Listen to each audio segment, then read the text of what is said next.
The all-seeing eye, an ancient Egyptian symbol that, today, has found itself on everything from the US dollar bill to countless Hollywood movies. Although the use of this symbol has skyrocketed in modern times, its origin and meaning remain shrouded in obscurity for the vast majority of people who are exposed to it daily. How did this enigmatic symbol come to such widespread use, while its meaning remained a widespread riddle? Where did this symbol come from? What is its meaning? And why is its use rising?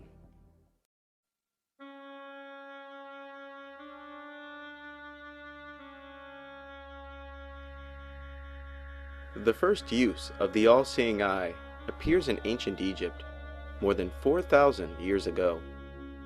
During those times, the all-seeing eye was associated with 3 separate gods of Egyptian mythology. The first of these deities is Ra, who was both a sun god and a creator god. Most of the stories of Egyptian mythology either relate to him or those in his bloodline. Ra, according to Egyptian myth, is the creator of mankind and also ruled over the gods. He is typically described and depicted as the aging king. One of the stories, relevant to the study of the all-seeing eye, relates to a time in human history where mankind was growing rebellious to the rule of the gods, and even began to plot against the aging king Ra. Upon hearing the news that his favored creation was scheming against him, he grew wrathful and unleashes a superweapon of sorts upon mankind. Her name was Sekhmet. Sekhmet, sometimes called Hathor, is the second solar deity connected with the all-seeing eye.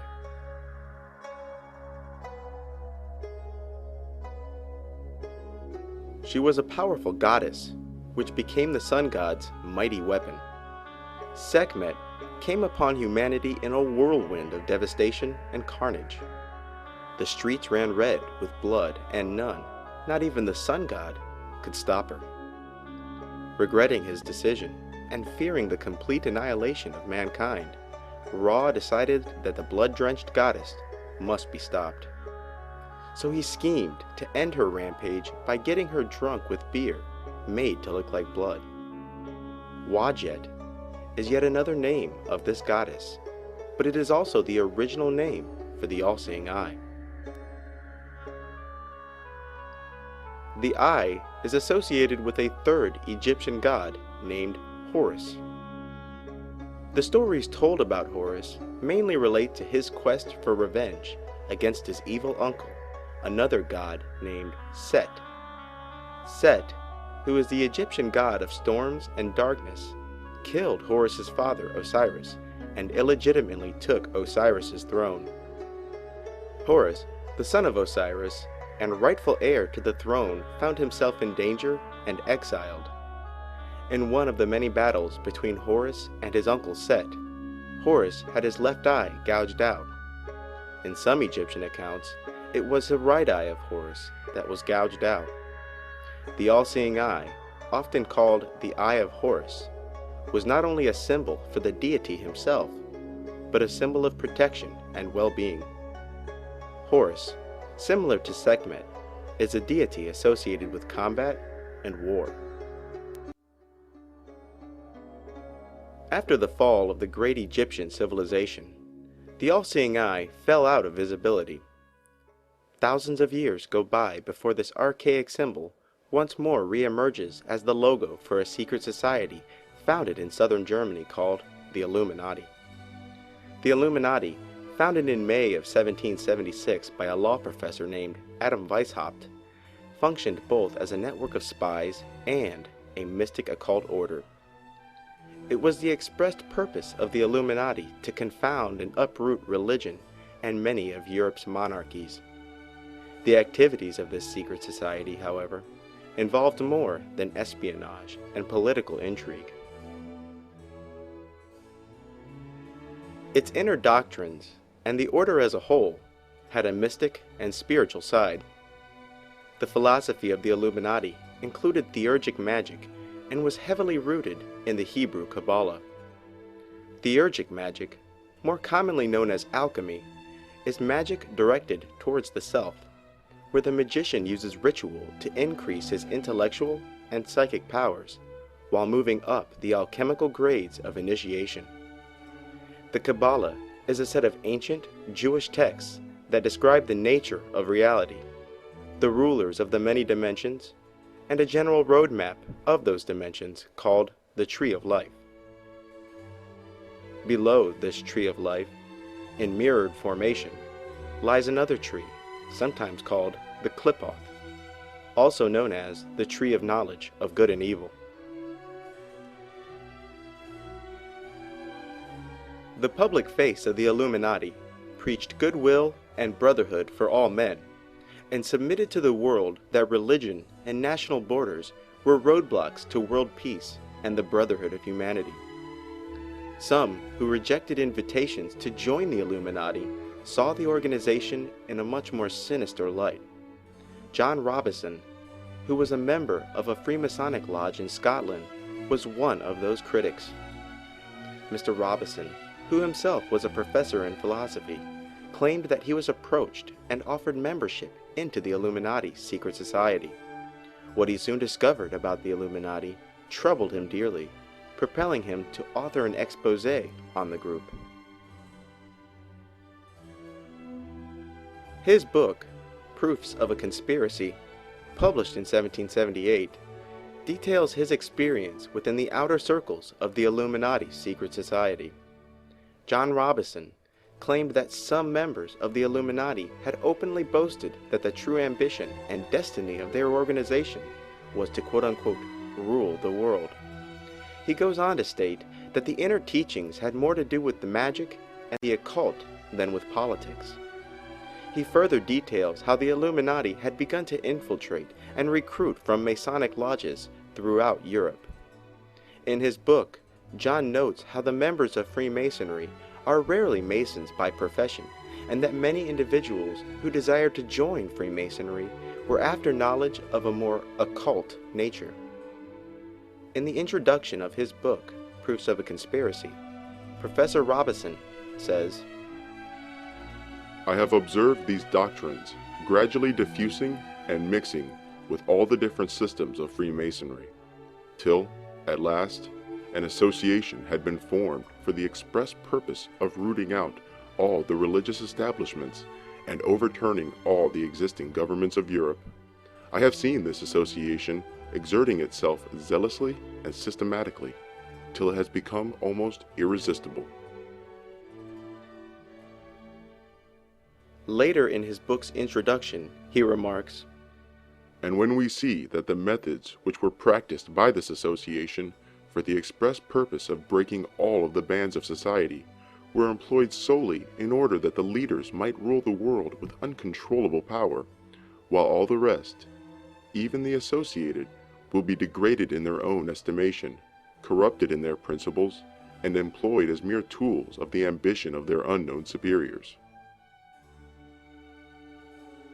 Mr. Robison even sent his book to the first and former President of the United States, George Washington.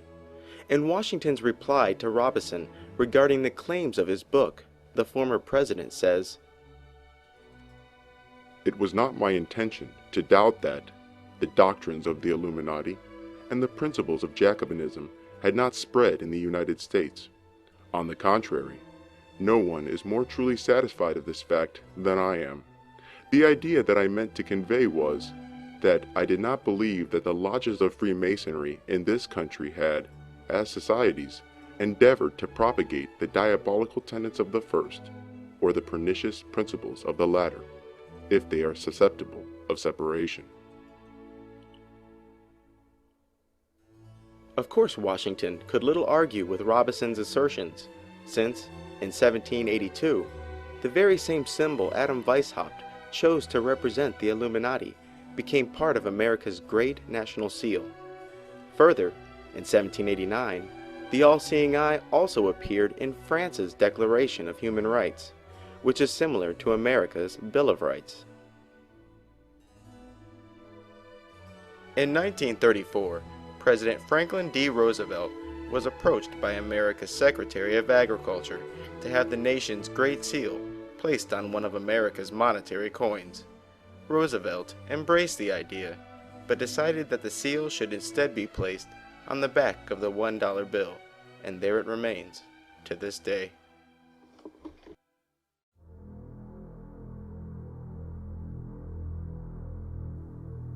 Those who are engaged in Satanism also make heavy use of the all-seeing eye. Instead of associating the eye with the Egyptian gods Horus, Ra, and Sekhmet, these black magicians refer to the all-seeing eye as the Eye of Set. Set, as stated previously, is the Egyptian god of storms and darkness. Despite the fact that Egyptian mythology never associates the all-seeing eye with the Egyptian god Set, modern black magicians do. The Egyptian god Set is, in the eyes of Satanists, the very same entity as Satan from the Bible. They claim that Set is simply another name for the dark lord of the underworld that Christians speak of, to such the extent that one of the most famous satanic churches is called the Temple of Set. The Roman god Saturn is yet another mythological deity that they closely relate to the being that Christians call Satan. So, predictably, the all-seeing eye is featured in countless books relating to Satanism and black magic. The symbolic interpretation of the pyramid which often surrounds the eye is also a repeating theme among occultists. The first of these interpretations is that of the Trinity, which is the Father, the Mother, and the Son. The second interpretation is that of the Infernal Trinity, who is the dragon, the whore, and the beast. The third symbolic interpretation of the pyramid is that of a phallic symbol. A phallic symbol is something that symbolizes the male generative principle. You see, in the occult, an upward-pointing triangle is a symbol of the magical element fire, and fire represents the male principle.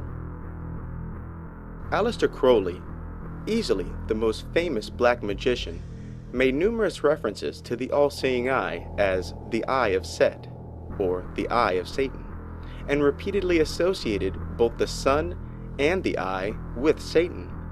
In his book, Magic in Theory and Practice, he states, Satan, thou eye, thou lust, cry aloud, whirl the wheel, O my father, O Satan, O son. Sabaoth, being by number 70, is a name of Aen, the eye, and the devil our Lord, and the goat of Mendes.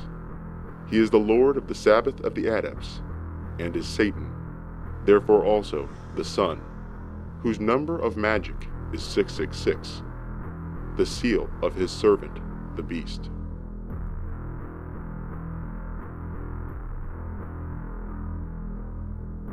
Michael W. Ford, easily one of the most prolific black magic writers today, is even more open and blatant about the true meaning of the sun and the all-seeing eye. In his books, he remarks, The sun is also associated with the adversarial triad, being Shaitan, Typhon, Apophis, and Bets, a god of transformation. The devil, as an initiatory force, is considered masculine, thus is represented by the phallus, or source of creative life. In the tarot, the devil is attributed to Capricornus, and the Hebrew letter Ayin, being an eye. The demiurge Saturnus is related to the number 666, being that of Saroth, or the sun. Satanus is this aspect in one form of the adversary, being rebellion, death, and chaos from stasis. The very force of the sun is in the eye of Saturnus.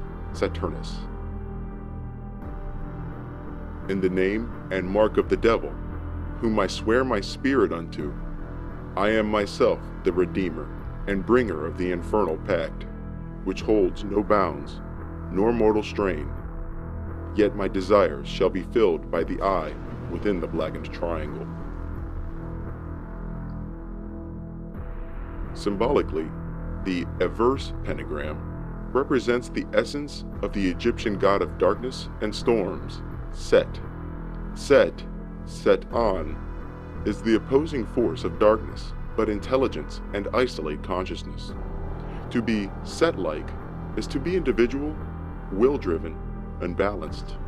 The center of the averse pentagram is called the Eye of Set, or the Eye of Satan, the adversary. Until quite recently, the $1 bill and various resources associated with Freemasonry and black magic were the only venues the all-seeing eye had. And then, something happened. Use of this once guarded symbol skyrocketed, despite the fact that its meaning remains veiled to the masses. It appears as the logo of the American Total Information Awareness Office, Great Britain's famous MI5, cathedrals, and of course, Freemasonry. The all-seeing eye has also undergone a pop culture explosion and, as of 40 years ago, has appeared in more than 30 major films and television shows.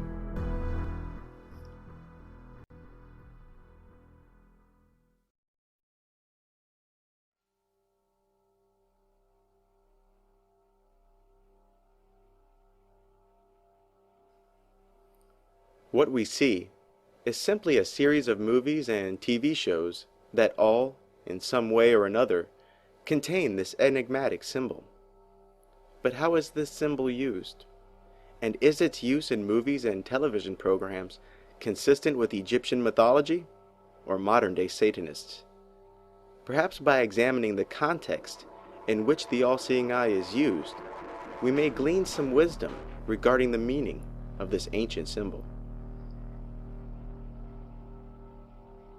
The most common use of the all-seeing eye in movies associates the symbol with the villain, and the most glaring example is the cartoon TV series Minority. Minority is a Cartoon Network television show about a group of minority superheroes comprised of a black guy, a Jew, a Mexican, an Indian, and a wheelchair-bound Chinese guy. The villain of the show, a man called White Shadow, has a pyramid for a head. The White Shadow, together with his racist gang, make a career out of attacking and defaming minorities. The heroes of the show, the Minority, usually thwart the evil plans of the White Shadow. The show is loaded with racist jokes and innuendos. The pyramid and all-seeing eye are blatantly expressed on the face of the central villain. How many times are we going to use snakes to try to kill non-stop? Anyone? I have to say, in my professional opinion, money-wise, bang for the buck-wise, snakes have to absolutely be the worst way to kill people. Great. Gargoyles is a Disney cartoon series about a group of crime-fighting gargoyles that fight crime by night and become stone statues by day. In one episode, an FBI agent becomes obsessed with exposing a powerful secret society called the Illuminati. In the television show, it is alleged that the Illuminati always have a membership of 666 people, and even the United States president is in the pocket of this secretive group.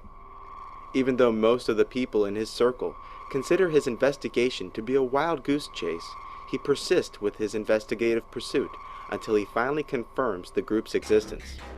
In Gargoyles, the all-seeing eye and pyramid are directly associated with the villainous Illuminati.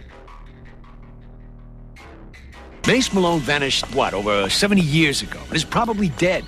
Even if you did figure out what happened to him, how would that prove this all-powerful Illuminati society of yours really exists? Thanks to you, the Illuminati had the goods to cut themselves in. They've been organized crime's silent partner ever since. Young man, how long have you been plagued by these fanciful delusions? Not as long as you've had this tattoo.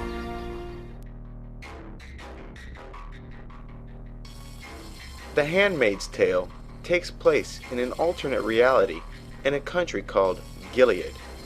In the movie, the country has become a theocratic police state that has been ravaged by poisons that has left the female population mostly infertile.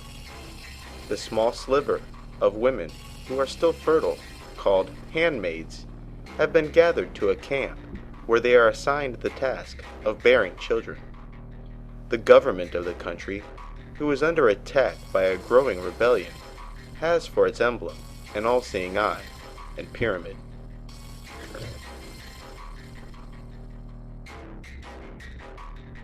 In the 2009 movie Angels and Demons, a writer and researcher named Robert Langdon is asked by the Roman Catholic Church to investigate a series of disappearances perpetrated by an organization who called itself the Illuminati.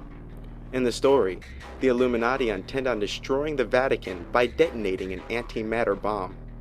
The conspirators leave a trail of clues that eventually allow Robert, played by Tom Hanks, to discover the location of the bomb before it is exploded. While exploring one of the many breadcrumbs left for Tom Hanks, he enters an underground passage where the pentagram is adorned with an all-seeing eye at its center.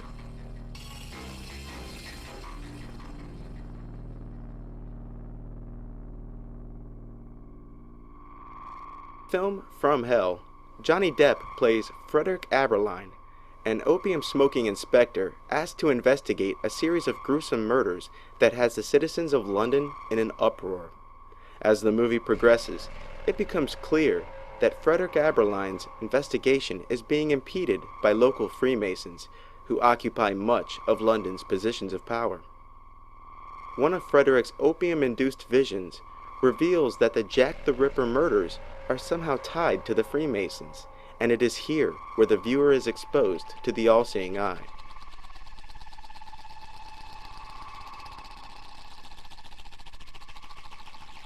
In the Simpsons episode Homer the Great from Season 6, Homer becomes intrigued and obsessed with a secret society called the Stonecutters.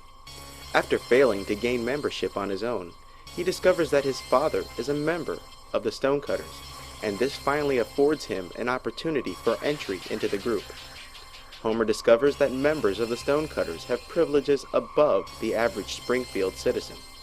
In this episode, the Stonecutters, who are obviously modeled after the Freemasons, sing a song declaring the many conspiracies they're engaged in. During one of the secret society's many ceremonies, Homer is discovered bearing a mark suggesting that he is in fact the long-awaited chosen one.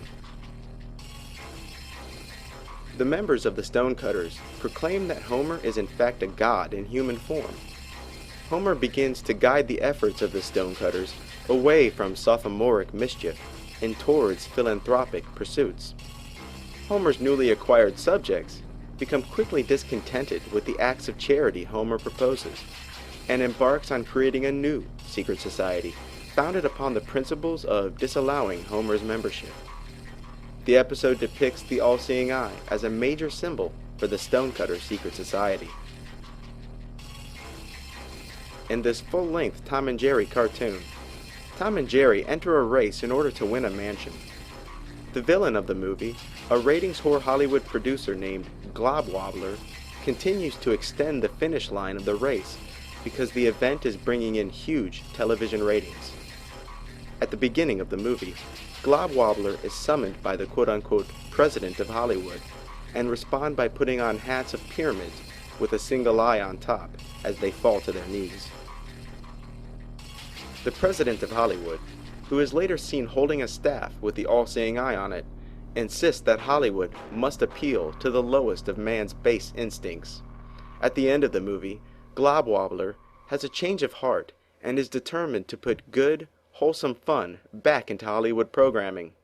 The president of Hollywood, Biff Buzzard, instantly appears and vaporizes Mr. Glob Wobbler. Hollywood is going to stand for morality, wholesomeness, good, clean family entertainment. What's gotten into him? We can't have that kind of attitude in Hollywood. Any Given Sunday is about a professional football team called the Miami Sharks that is slowly falling apart. Injuries, along with discipline and management problems, are shaking the core of the franchise. After an inspirational saga, wrought with inner turmoil and subplots, the team finally starts to get their act together.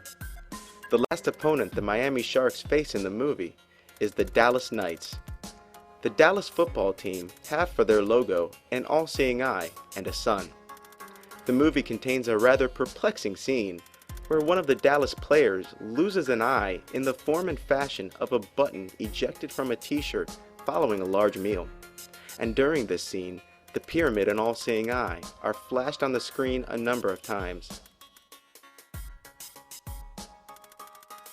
Suspiria is a 1977 film about a ballet school that is more than it seems.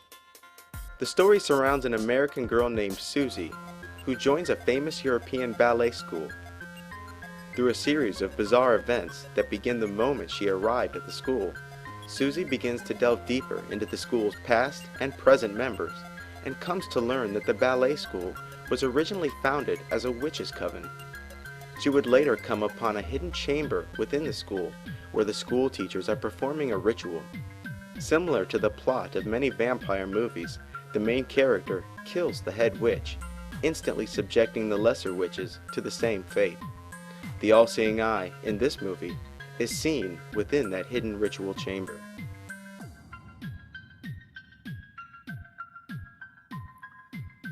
El Topo is an absurd 70s movie that was meant to be surrealist and artsy, but succeeds only in being stupid. El Topo is about a traveling gunman and his many pointless adventures in a Salvador Dali-inspired Wild West setting. At the end of this pointless and pathetic tale, El Topo, which means the mole, becomes the champion of a group of freaks and cripples and goes on to battle an evil cult which rules a nearby town. The symbol for this cult is the all-seeing eye within a pyramid. Batman Returns, the second movie in the modern Batman series, is about Batman versus the Penguin. In the film, the Penguin has revealed himself to the people of Gotham City after spending a lifetime living in the sewers. Gotham becomes enchanted by the Penguin, and soon the Penguin and another villain named Max Schreck begin planning the Penguin's mayoral rise to power. By the end, the Penguin betrays Schreck, and Batman defeats the Penguin and his army. In a scene where Batman is attending a masquerade ball of Gotham's elite, the all-seeing eye and pyramid are seen on a turban worn by Max Schreck. In desperately seeking Susan, a pent-up housewife named Roberta becomes obsessed with an adventurous floozy named Susan, played by Madonna. After a bit of stalking and a bump on the head that causes her amnesia, she unwittingly assumes Susan's identity.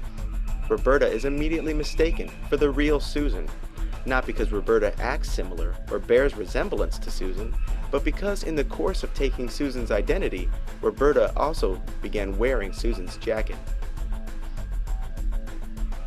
This rather unique jacket has, on its back, an all-seeing eye and pyramid identical to the one that graces the US $1 bill. Roberta discovers that the woman whose identity she has taken has a criminal reputation, and because it never occurs to Roberta to take the damn jacket off, she continues to find herself mistrusted, expelled, and hunted by the people she encounters. Watchmen is about a disbanded group of superheroes who are brought back together when they discover that they are being targeted by someone who knows their true identity. Rorschach, a superhero who continued to fight crime after the Watchmen organization was disbanded, stays firmly on the trail of these recent assassinations. Near the end of the movie, a terrible revelation is made as the remaining Watchmen find out that one of their own, a former Watchmen superhero named Ozymandias, has betrayed his friends and is behind the murders, and also intends to conduct a major terrorist attack where millions will die. This villain, Ozymandias, is obsessed with Egyptian motifs, including pyramids, and wears an all-seeing eye on his belt. A Scanner Darkly is about a dystopic future where America is a police state, and many people are addicted to an epidemic street drug named Substance D. Although it is claimed that Substance D is being manufactured in foreign countries and shipped to America, the viewer and the movie's main character, Robert Arctor, eventually learn that the plants used to make Substance D are being grown by the very organization who claims to be fighting Substance D addiction. At the beginning of the film, the all-seeing eye in Pyramid is seen on the t-shirt of a character played by Robert Downey Jr. This character betrays his friends and is a heavy user of Substance D himself. The movie Hackers is about a group of hackers who are framed for a cybercrime they didn't commit. The villain of the movie, who absolutely insists on being called the Plague, has created a computer virus that will cause chaos and is designed to embezzle millions of dollars. In the movie, the all-seeing eye in Pyramid is seen for just a moment when the hero of the movie is sent a recorded message from the villain. Well, let me explain the New World Order. Governments and corporations need people like you and me. We are samurai, the keyboard cowboys, and all those other people out there who have no idea what's going on are the cattle. Conan the Barbarian is about a warrior named Conan, whose family was killed by the movie's villain, Thulsa Doom. The villain, played by James Earl Jones, is repeatedly associated with the Egyptian god Set. In the film, it is said that Thulsa Doom is 1,000 years old and the leader of many snake cults. Similar to the story of Horus spoke of earlier, Conan, played by Arnold Schwarzenegger, goes on a quest to avenge his father's murder. Not only is Thulsa Doom associated with Set, but with the all-seeing eye as well. The only snakes I know of are those of Set and those cursed towers. They have spread to every city. 2 or 3 years ago, it was just another snake cult. Now, everywhere. In your hand, you hold my light, the gleam in the eye of Set. An episode of South Park also contains the all-seeing eye in Pyramid. In this episode, Kyle is extremely ill and his patients consult a local mystic for a natural and homeopathic cure for Kyle's ailments.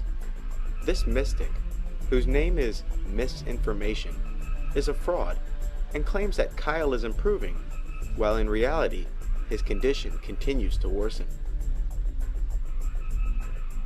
In the film Sleepy Hollow, a skeptical investigator is sent to a small town to investigate a series of murders which the locals claim were committed by a headless horseman, despite the notable handicap of being dead. Investigator Ichabod Crane, played by Johnny Depp, was originally quite skeptical of the existence or possibility of a headless horseman who rides the night slaying local townfolk. Only after a direct encounter with the headless horseman does he finally shed his disbelief. The villain of the movie, a witch that would later reveal herself, disapproves with Constable Crane's snooping and begins setting traps for the investigator. One of those traps was the evil eye drawn beneath Ichabod's bed, which he discovers by chance. The Cartoon Network series Samurai Jack is about a hero named Samurai Jack who was sent forward in time against his will to find himself in a future created by his arch-enemy. In one of his many adventures, Samurai Jack attempts to break into the villain's many fortresses in order to steal an object with incredible power, powerful enough to send Samurai Jack back to the past so he can prevent the accursed future his nemesis has created. This pyramidal fortress is covered from head to toe with all-seeing eyes.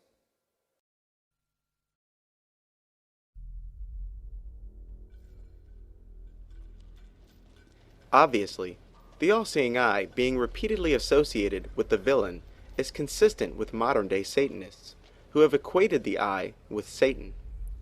Even though this is the most common use of the symbol, some movies depict the all-seeing eye in the context of Egyptian mythology, where the eye was a superweapon or the mark of divinity bore by the chosen one. Yu-Gi-Oh! The Pyramid of Light is a kids' movie with a rather ridiculous premise, where people duel each other with monsters evoked from playing cards.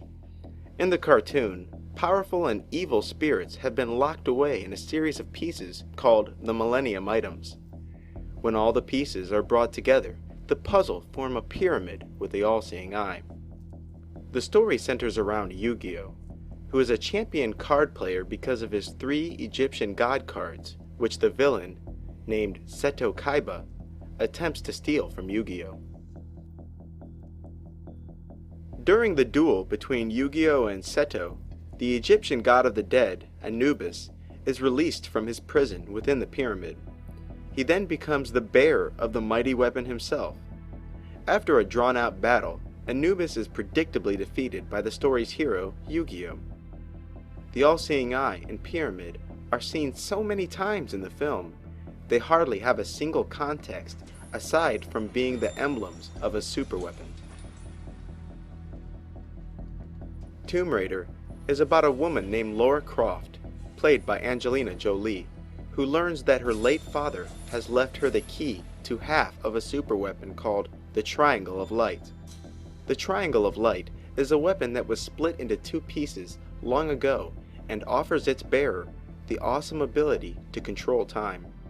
The main villain, Manfred Powell, is working hard for a group called the Illuminati so that the 2 halves of the triangle may be brought back together during a momentous celestial alignment.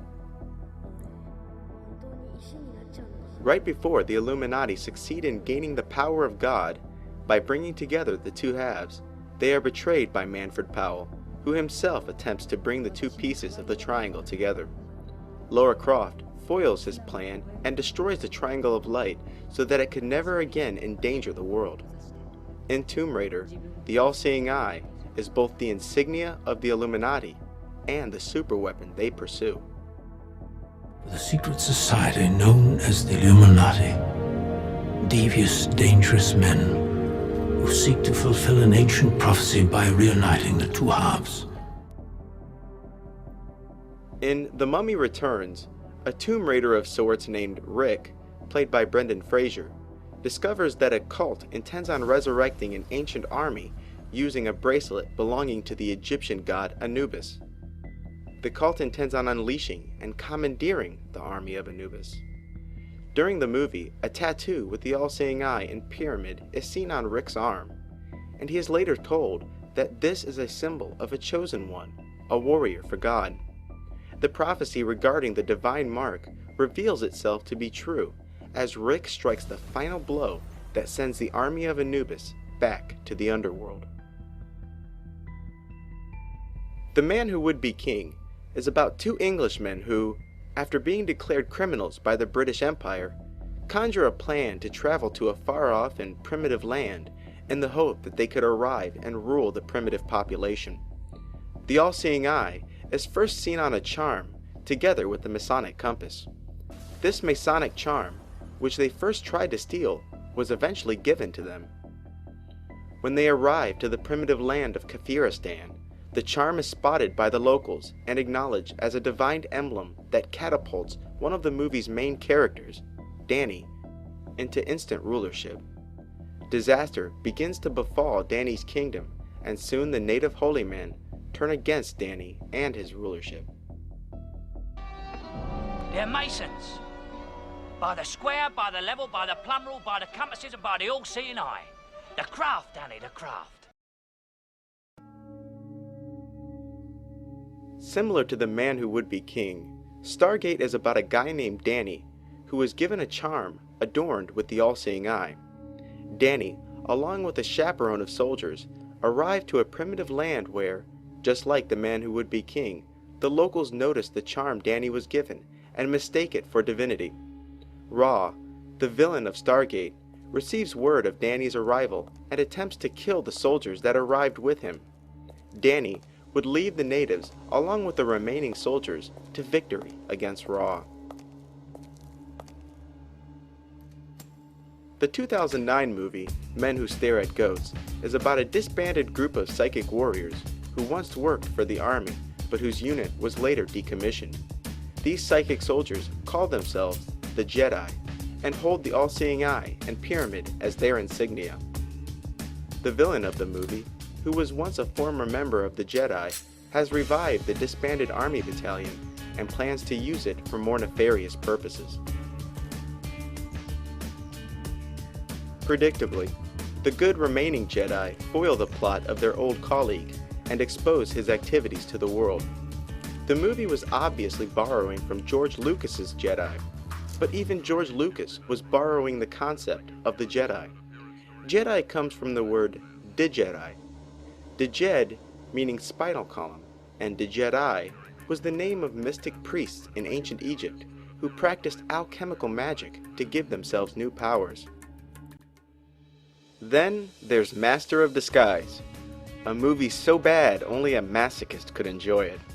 The film, which is obnoxious beyond all reckoning, centers around a character named Pistachio, who comes from a family line of superheroes who are able to disguise themselves as the person of their choice.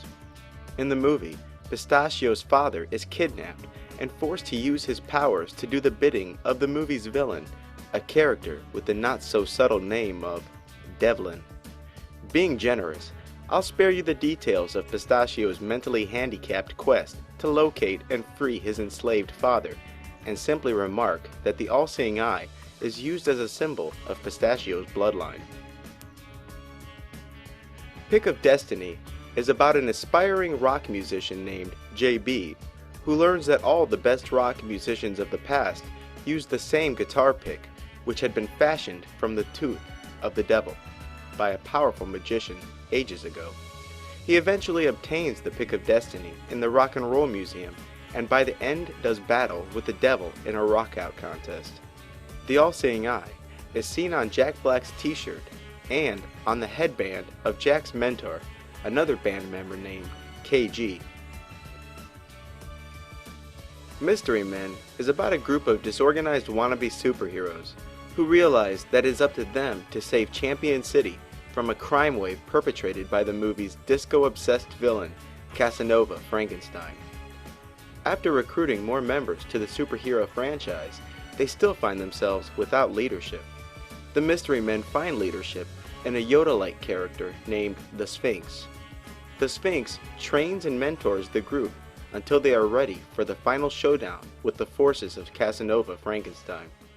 The all-seeing eye is spotted on the garment of the group's mentor in the moments leading up to the final battle with Casanova. In the movie Van Helsing, the famous vampire hunter Van Helsing is out to save a town in Eastern Europe from the clutches of Dracula, who is acknowledged as the son of the devil. Upon arrival to the small village, he begins to battle Dracula's followers. Van Helsing is eventually bitten by a werewolf and escapes the human condition by becoming a werewolf himself. Using his newly acquired abilities as a werewolf, he locates and defeats Dracula. The all-seeing eye is seen only once in the movie, at the beginning, where it graces the bandana Van Helsing wears to conceal his identity. The movie The Imaginarium of Dr. Parnassus is about a traveling band of street performers who are more than what they seem. The traveling stage they perform on actually contains another dimension. Those who enter into this alternate dimension can become and experience anything they imagine. In the movie, an old man named Dr. Parnassus has gambled away the soul of his daughter to the movie's villain, a character called Mr. Nick, who collects people's souls.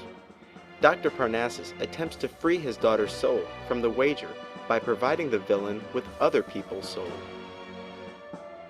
The all-seeing eye and pyramid are spotted on the Doctor's traveling stage. It's also worth noting that the villain's name, Mr. Nick, is very close to Old Nick, which has long been used as an alternative name for the devil. This villain is also explicitly called the devil in the movie. National Treasure is about a large, ever-growing treasure that has been handed down to one owner after another for ages. Eventually, the large cache of jewels and precious metals ends up in the hands of a group of knights called the Knights Templar. The Knights Templar, portrayed as noble heroes, feared that the treasure would fall into the hands of the British Empire, so they hid the treasure and left a series of clues regarding its whereabouts so that future generations could locate it. The movie's villain, an Englishman named Ian Howe, intends on cashing in on the treasure by following the clues left by the Freemasons. The protagonist, Ben Gates, played by Nicolas Cage, is also on the trail of the great national treasure. In the movie, the All-Seeing Eye and Pyramid were symbols of the Knights Templar, who would later rename themselves the Freemasons. Sometimes the Pyramid and All-Seeing Eye are seen in a movie or TV show without a specific use or context, as if it had no other apparent purpose other than to be seen. The first of these instances is a series of movies called Halloween Town. In 3 out of the 4 Halloween Town movies, the All-Seeing Eye can be seen on the door of a taxi that acts as the town's cab service. Being There is a 1979 film about a simpleton gardener named Chauncey Gardner. The main character's mannerisms remind the viewer of Dustin Hoffman's Rain Man. But unlike Rain Man and his superb mathematical abilities, Chauncey has no redeeming qualities or special talents aside from being mistaken by other people as profound and insightful. As the movie progresses, the viewer can hardly tell who's dumber, Chauncey or the countless people who have mistaken his simpleton expressions as deep and profound. At the end of the movie, a group of men are burying one of the president's top advisors who took Chauncey under his wing. Mysteriously, the men conclude that Chauncey is the only candidate that could take the place of the old man who has recently passed away. The All-Seeing Eye is seen on the final resting place of the president's late advisor. Just before the ending credits, a perplexing scene takes place as Chauncey is witnessed walking on water. The 1973 movie Holy Mountain, similar to El Topo, was going for surrealistic and artsy, but only manages to be absurd and blasphemous to boot, where almost every scene is a mockery of Jesus Christ. At the beginning of this senseless tale, Jesus undergoes what appears to be some kind of initiation as he approaches the 2 pillars of the Tree of Life. This is later confirmed when he was told the words, to know, to dare, to want, and to keep silent. Each of these statements represents one of the magical elements, and all 4 are often said during occult initiation rituals. This ridiculous story surrounds the life of Jesus and 8 others as they journey to a place called the Holy Mountain, where it is alleged that one is bestowed with immortality. The All-Seeing Eye appears in the film as a room where the members of Jesus' group throw their money and egos into the fire and vow to gain immortality by reaching the Holy Mountain. Why is the meaning of the eye confined to so few contexts in so many movies and television shows? And why is the All-Seeing Eye's uses correspond to satanic and mythological interpretations? The surprising answer is that the aforementioned movies and TV shows are in fact retelling a very real story based on the gods of Egypt, where each time the story is altered slightly so that it does not resemble any previous retelling of Egyptian myth. The sun and all-seeing eye, once symbols of protection and divinity, have now become emblems of evil. Clearly, there are repetitive themes regarding the use and context of the all-seeing eye in popular media. It is also clear that these repetitive themes are mostly in line with satanic and mythological uses of this ancient symbol. Further, the years of 2000 to 2009 saw more use of the all-seeing eye than every instance in the previous 3 decades combined. Most of the time, the all-seeing eye is a villain, like the Egyptian god Set. Other times, it is the mark of a chosen one, like the Egyptian god Horus. And still in other cases, a superweapon, like the Egyptian goddess Sekhmet. If one chooses to mix the perspective of Egyptian mythology with modern-day Satanists, they would come to the conclusion that the all-seeing eye is a superweapon, or a position of power in which Satan is the present beholder of.